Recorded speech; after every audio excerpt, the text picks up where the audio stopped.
Тасбақаның көз жасы.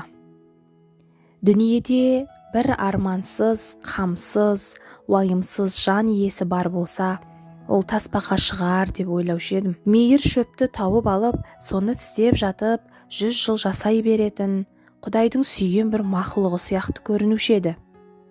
Сөйтсем, кинодан көрдім. Тасбақадан қасіретті жәндік жоқ екен. Теңіз тасбақасын айтам.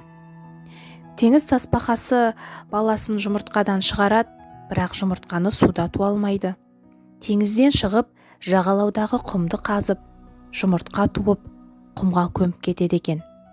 Кетерінде көз жасы көл болып, іштен шыққан тұқымды қия алмай, құрлықта ұзақ уақыт қала алмай, амалсыз теңізге оралады.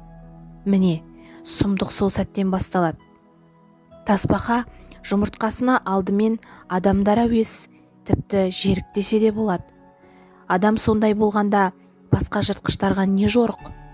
Олар да жұмыртқа жегіш. Ал енді жегіштерден аман қалған жұмыртқалар құмның қызуымен ай күніне жетіп, балақай болып, жарық дүниеге шығады ғой. Әне, содыр сойқан сонда басталады. Енді оларды аулауға аспандағы жыртқыш құстар да шүйлігеді.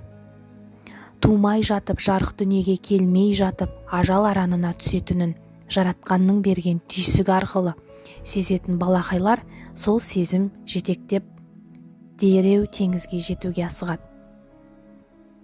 Теңізге жеткені жетті, жетпегені желге сүзіліп, қорқаулардың құлқынына түседі.